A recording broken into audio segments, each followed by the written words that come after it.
The day my sister Celeste got dismissed from her first Marine training exercise, I thought her military dreams were over. I was standing there on the observation deck at Camp Pendleton, watching this tiny girl who used to cry when she accidentally stepped on ants, getting torn apart by a drill sergeant in front of 50 other recruits. My stomach was in knots because I knew she was about to give up, pack her bags, and come home defeated like I'd secretly expected all along. Before we dive in, tell us where in the world are you watching from? If you enjoy stories like this, make sure to hit that subscribe button, because tomorrow's episode is truly mind-blowing. Let's get started. See, I'm Devin, and I've been looking out for Celeste my whole life. She's 3 years younger than me, and growing up, I was always the one fighting her battles.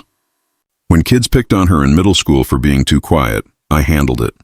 When she got nervous before school presentations, I helped her practice until she felt confident.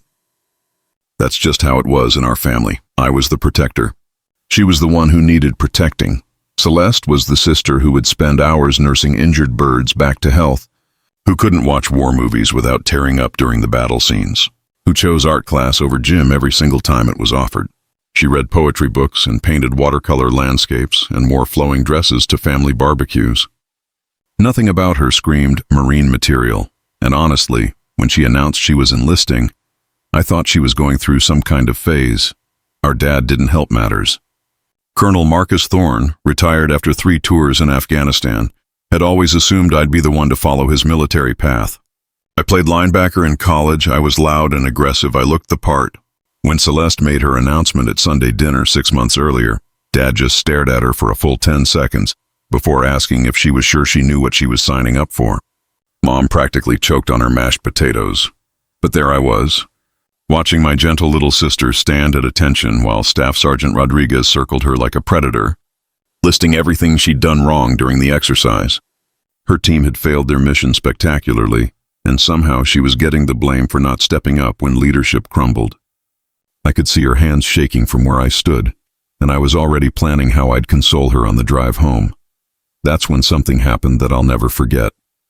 Even though her voice was barely above a whisper, even though her face was red with embarrassment, Celeste looked that drill sergeant straight in the eye and said, "I understand, sir. I'll do better." Not "I quit." Not "this isn't for me." Not any of the things I was expecting. Just quiet determination that I'd never heard from her before. But what really got me was what happened 6 months later. I'd driven down to watch another training exercise, expecting to see some improvement, but still worried she was in over her head.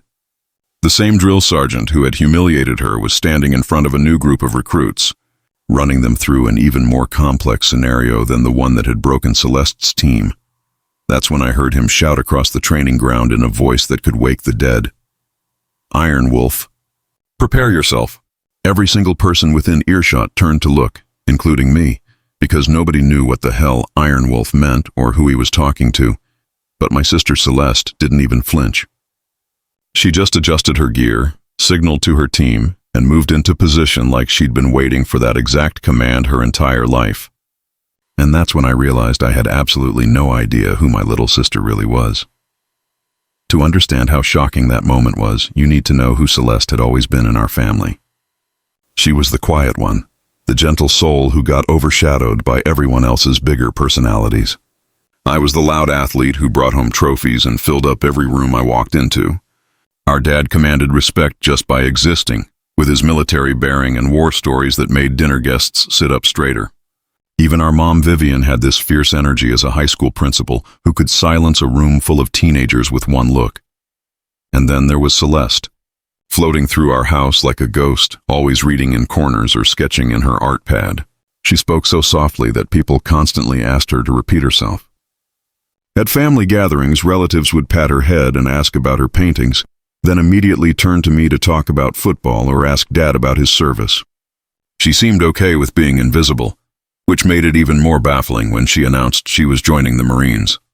The day she told us, we were all sitting around the dinner table after Sunday roast. Dad was telling some story about his platoon when Celeste suddenly interrupted him, which never happened. She cleared her throat and said, "I enlisted in the Marine Corps. I ship out for boot camp in 2 months." The silence was so complete you could hear the grandfather clock ticking in the hallway. Mom's fork clattered onto her plate. Dad's face went through about 5 different expressions before settling on confused concern. I just stared at her, waiting for the punchline, because surely this was some kind of joke. This was the girl who used to hide behind me when strangers talked too loud at the grocery store. "Honey," Mom finally managed, "are you sure you've thought this through?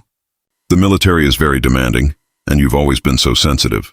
Dad leaned forward with his serious face on.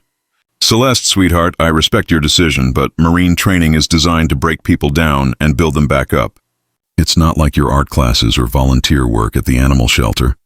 But Celeste just nodded calmly, like she'd expected this reaction.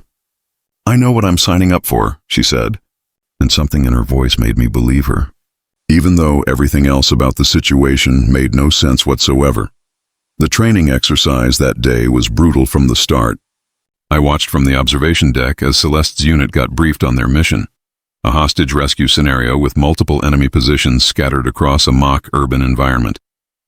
The setup looked like something out of a war movie, with concrete barriers, fake buildings, and smoke machines, creating an atmosphere that had my palms sweating just from watching. Celeste's team leader was this cocky guy named Corporal Jenkins, who immediately assigned her to communication support, which was military.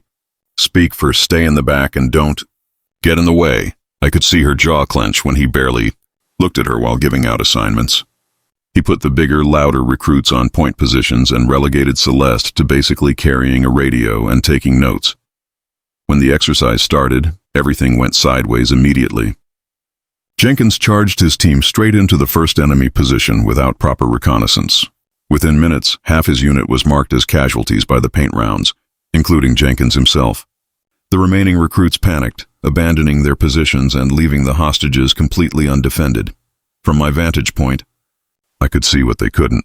There was a clear flanking route around the enemy's left side, and the hostage building had an unguarded rear entrance. But nobody was thinking strategically anymore. They were just running around trying not to get shot with paint rounds. Celeste was crouched behind a concrete barrier, her radio crackling with confused chatter from the scattered team members. I watched her scanning the battlefield, her eyes tracking enemy movements and noting defensive positions. She tried to radio tactical suggestions to what remained of her team, but in the chaos, nobody was listening to the quiet girl with the communications equipment. The exercise ended in complete disaster. The hostages remained captured, most of the unit was eliminated, and the objective was a total failure. Staff Sergeant Rodriguez called everyone to attention with a whistle that could shatter glass. "This was pathetic," he announced, pacing in front of the defeated recruits. "Jenkins, your leadership was reckless and cost lives. Martinez, you abandoned your position when your team needed you most." Then his eyes landed on Celeste. "And you, Cadet Thorne, what's your excuse for standing around like a piece of furniture while your unit fell apart around you?" I watched my sister's face turn red, her hands trembling slightly as every eye turned toward her. She'd been trying to help, but nobody had listened, and now she was taking the blame for everyone else's failures. That night, I expected my phone to ring with Celeste calling home in tears, ready to quit. Instead, she called me around 10 p.m., sounding more determined than I'd ever heard her. "Devin, I need to ask you something," she said without any small talk. "How many times did you fail at something before you got good at it?" The question caught me off guard. "What do you mean?" "Football. How many times did you get knocked down before you learned to stay on your feet?" I thought about my freshman year, getting demolished by upperclassmen every single practice. "Hundreds of times probably. Why?" "I'm requesting to repeat the exercise," she said simply. "It means extending my training by 2 weeks and admitting I failed, but I need to do it right." This floored me. Nobody repeated training exercises unless they absolutely had to. It was like voluntarily asking for more punishment. "Celeste, are you sure? Maybe this just isn't your thing." "No," she said, and her voice had an edge I'd never heard before. "This is exactly my thing. I just need to prove it." Over the next 6 months, I visited her whenever I could get time off work. The changes were dramatic and impossible to ignore. The soft, dreamy sister I'd grown up with was transforming into someone I barely recognized. She'd gained lean muscle that made her look taller somehow. Her movements were precise and economical, no wasted motion. Even her posture had changed from slouched and apologetic to straight-backed and alert. "You look different," I told her during one visit as we grabbed lunch at the base commissary. She smiled, but it wasn't the shy, uncertain smile from before. I feel different. Staff Sergeant Rodriguez has been pushing me harder than anyone else in my unit. Is that good or bad? Good, she said without hesitation. He only wastes energy on people he thinks can handle it. I noticed other changes too. She spoke with quiet confidence now, her voice clear and strong. Other recruits deferred to her opinions during discussions. When she walked across the base, she moved with purpose instead of trying to blend into the background. 3 weeks before the advanced training exercise, she called with news that made my dad actually smile for the first time since she'd enlisted. I've been selected for the elite scenario training, she said, the one they usually reserve for top-tier recruits. Dad decided he needed to see this for himself. The advanced exercise was nothing like what I'd witnessed 6 months earlier. This scenario involved multiple objectives, time constraints that would challenge seasoned Marines, and an audience of military officials who'd come to evaluate the program's effectiveness. Dad sat beside me in the observation area, his expression unreadable, but his attention completely focused on the field below. When Celeste was announced as team leader, I felt a knot form in my stomach. The same type of exercise that had humiliated her before, but now she was responsible for everyone's success or failure. She stood in front of 8 other recruits, all bigger than her, most of them male, and began issuing orders with calm authority that made Dad lean forward in his seat. The mission parameters were brutal. Rescue multiple hostages from 3 separate buildings while eliminating enemy positions and securing extraction routes. Celeste studied the tactical map for exactly 30 seconds, then began deploying her team with precision that impressed even me.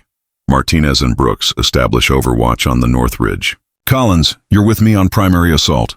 Hendricks, take point on building 2. Her voice carried across the exercise area clearly, each command specific and confident. I watched her team move like they'd trained together for years instead of weeks. She positioned herself at the most dangerous entry point, leading from the front instead of commanding from safety. Every movement was calculated, every decision immediate and decisive. Then, halfway through the exercise, when Celeste's team was executing a perfect flanking maneuver that had the observers murmuring approval, Staff Sergeant Rodriguez's voice boomed across the training ground. Iron Wolf, prepare yourself. Every head in the observation deck snapped around. Dad grabbed my arm. What did he just say? On the field below, Celeste didn't pause or look confused.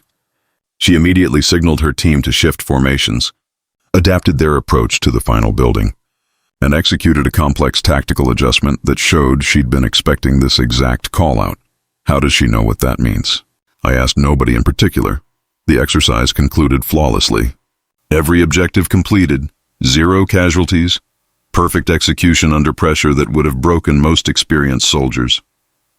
But the real shock came afterward when Staff Sergeant Rodriguez called the group to attention. Iron Wolf designation is reserved for recruits who demonstrate exceptional leadership. Capacity under extreme stress, he announced to the confused audience. Cadet Thorne earned this call sign 3 months ago during classified night operations. My gentle sister had been hiding a warrior's soul this entire time. 2 hours after the exercise ended, Celeste was officially selected for Force Reconnaissance, an elite Marine unit that typically requires years of service to even be considered for. The selection committee told her she'd demonstrated leadership qualities they rarely saw in seasoned officers, let alone new recruits. Dad approached her during the ceremony, and I watched him struggle with words for the first time in my life. Finally, he extended his hand and said, I owe you an apology, Iron Wolf. I never saw the warrior you really were. Celeste shook his hand firmly, then surprised all of us with her response. You taught me that strength isn't about being the loudest person in the room, Dad. It's about being ready when it matters most. That hit me like a punch to the chest because I realized she was right. Everything I'd interpreted as weakness in Celeste had actually been her version of strength. While I was busy being loud and aggressive, demanding attention and recognition, she'd been quietly observing, learning, preparing herself for something none of us could see coming. The drive home with Dad was the most honest conversation we'd ever had. He admitted he'd been wrong about both of us. I thought leadership looked like you, he told me. Confident, vocal, commanding presence. But what Celeste showed today is that real leadership sometimes comes disguised as quiet competence. 6 months later, I received a letter from Celeste, now deployed with her recon unit somewhere I wasn't allowed to know about. The letter was different from her old writing style. Direct and purposeful instead of flowery and hesitant. The thing about being underestimated, she wrote, is that it gives you room to become exactly who you're supposed to be without anyone interfering with the process. While everyone was expecting me to fail, I was busy learning how to succeed.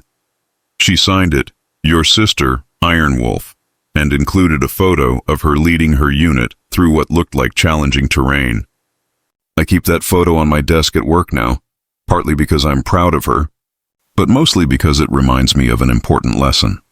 Sometimes the person you think needs protecting is actually the one strong enough to protect everyone else. And sometimes quiet strength is more powerful than anything loud strength could ever accomplish. My sister taught me that warriors come in all different packages, and the most dangerous ones are often the ones nobody sees coming.